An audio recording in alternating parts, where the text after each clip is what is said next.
Namaste. All right, let's talk about twisting, exercise 6. So just to review a couple of the details, we covered quite a lot in our skeg session, but this is really good for opening the shoulders. It's also moving energy along the sides, and a lot like the archer did, it's stretching energy channels across the arms, really opening up the shoulders. And the key movement is the twisting of the spine. We talked about wringing out the towel. And so with the feet placement, you're looking at, so hip width is kind of like towards the inseam of your shoulder height or shoulder width. And then for this exercise, we want to be towards the outside width of our shoulder width. So just a little bit wider than our normal natural stance, and that's going to give us a little bit more rotation and a little more comfort in our stance, a little wider base.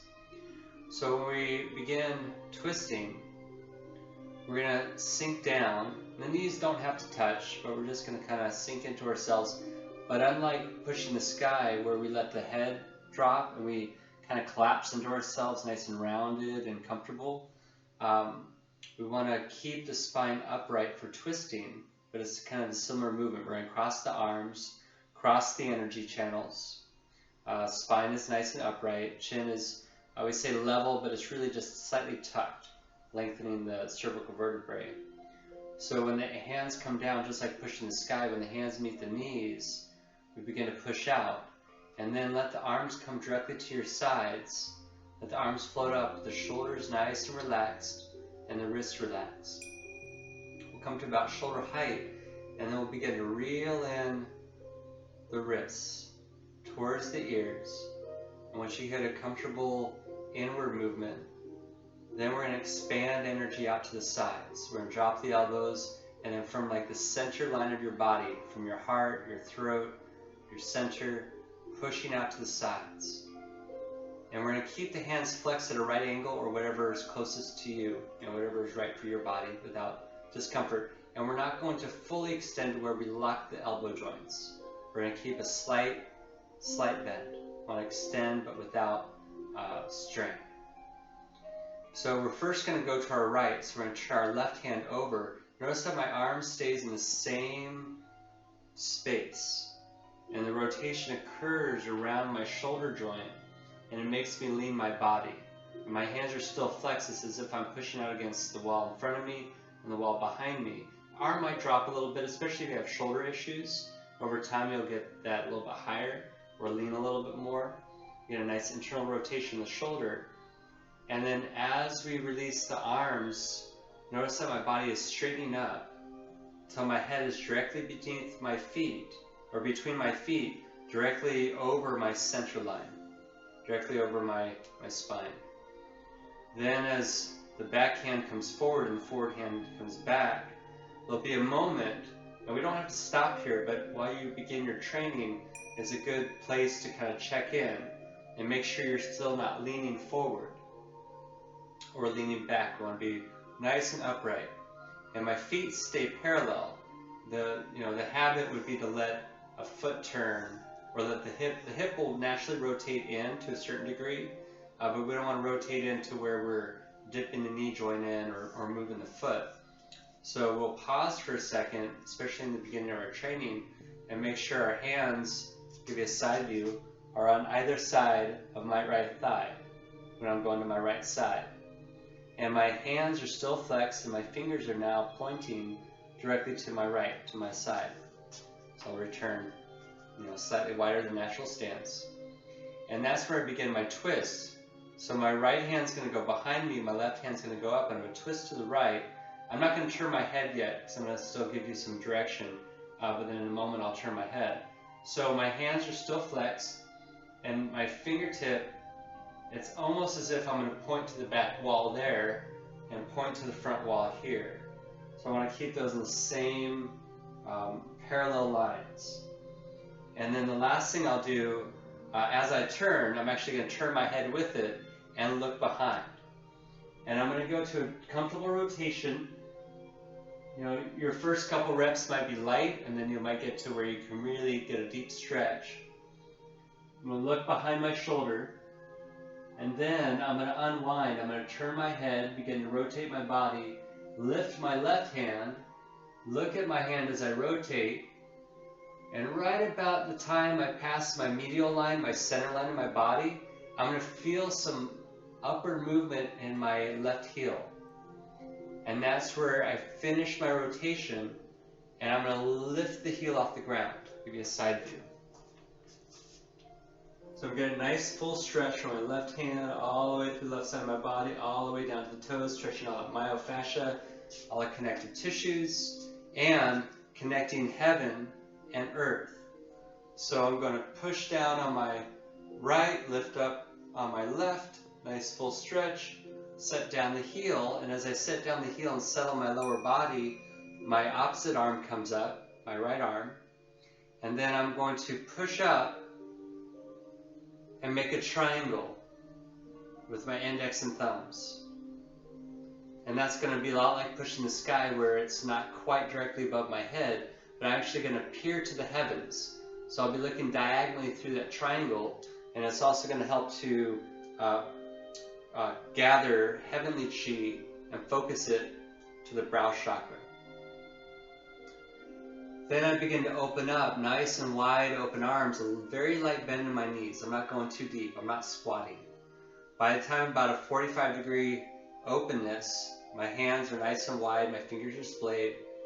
That's when I'm going to imagine like I'm grabbing onto two ropes, or like maybe two rings attached to ropes that are, you know, attached to something heavy on either side of you. The classic idea is reining in two horses, grabbing the reins of two horses that are resisting you, and then you're going to pull them in, and then you're going to tighten up your legs, your chest, your arms, and you're going to roll in and pull to your sacral chakra, just a couple fingers length below your belly button or in your lower abdomen. And so we're going to pull tight, squeeze like a sponge, and then relax. So energy circulates in the body.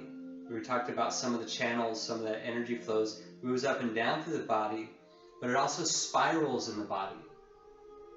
So we have spiraling energy as well coming up to the body, and especially when we're talking about this rotation from, you know, keeping the feet parallel. Once I begin to turn, it puts some light tension on my ankle joints, my knee joints, my hips, my spine, my cervical vertebrae, and all the way up into the head. So I'm getting this full spiraling twist, and that helps with the energy function of energy spiraling. And so you look at mathematics, and you look at fractals, and look at creation. There's a lot of spirals. And you look at the Milky Way, and you look at all the spiraling energy. So that's kind of what we're creating internally, but we're also getting this physical stretch, this twisting in the body. And so once again, as I rotate, I'm going to feel that spiraling. Again, the tendency is for someone to let, as that spiral or that tension, rotation occurs, is to let the foot turn. You want to keep the foot steady, and even in the beginning, even if I can't go very far, that's okay. And then naturally over time, ideally I'm going to be at about a 45-degree angle with my upper arm pointing up, and on the same plane or the same line, my opposite arm will be at a back downward 45-degree angle. And then internally we're going to get this spiral, and that helps to move energy through the Chiang Mai, through the Kundalini. See if I left anything out. Oh yeah, side view. So when I'm coming out of my, holding my triangle up, right, I unwind my stretch, set down the heel, I make my triangle, then notice I'm slightly bent knee and slightly relaxed down. Then I'm going to straighten up my legs and push up, but not up onto my toes like I do for pushing the sky. I'm just going to keep my feet flat, but I'm going to elongate my body, I'm going to focus the energy, and then as I open up to the sides, nice big and open, and then when I'm about a 45-degree downward turn, I'm going to imagine like I'm grabbing onto something beside me, and notice that my arms aren't directly to my sides. They're in front of my body about 15 degrees or so, just like pushing the sky, just like we do for a lot of our movements in front of the body.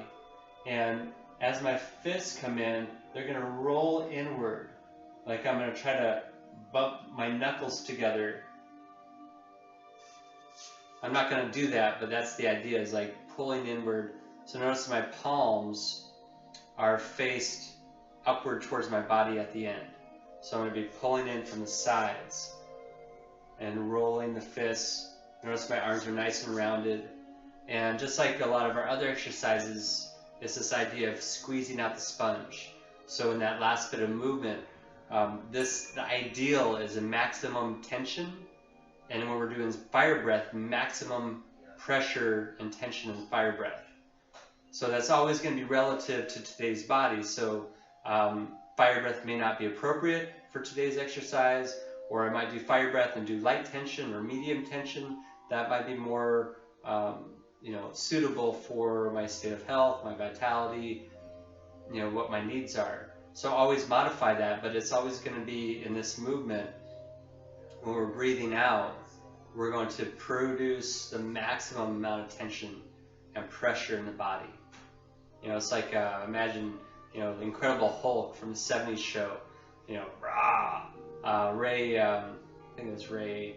Anyway, just imagine you're so powerful that it's just popping your clothes, ripping your clothes. You don't have to make the face, but you can if you want to.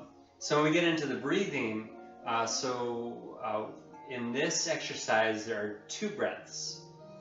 So like everything else, either we've transitioned from our previous exercise, heels in, breath in, toes in, breath out, shimmying the feet. Again, as I shimmy my feet, I'm not going to go quite as narrow as normally would.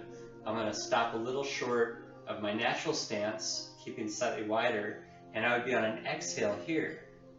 So then, on the exhale, I would sink into myself, keep my spine upright, and then let the arms come down, just like pushing the sky. At about the time the knees are parting and the hands are pushing outward, feels natural, expansion of the body. That's where the breath is going to start. We're going to breathe in, and this time, with this particular movement, arms are directly to the side.